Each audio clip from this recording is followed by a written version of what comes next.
هو الموضوع مش سهل، بس الأستاذ وليد يعني حببنا في الشغلة وبينها لنا إنها سهلة وإن كلنا حنقدر نعملها.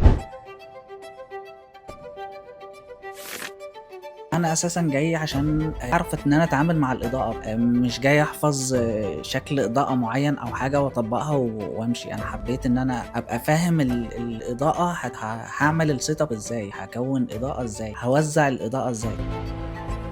الصورة هذه اخترتها من بنترست، كنتيجة بدائية اللي هي أول مرة ليا، يعني يعتبر بالنسبة لي يعتبر شغل جامد. أوكي، مبسوطة جدا علشان يعني حاسة ان انا فهمت اكتر، ويعني بقيت اشوف الصورة، لا انا فاهمة الصورة دي اتعملت ازاي، ف I'm so happy.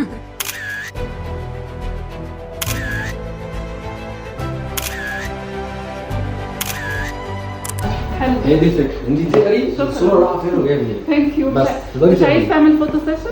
يعني ممكن في اخر السيشن.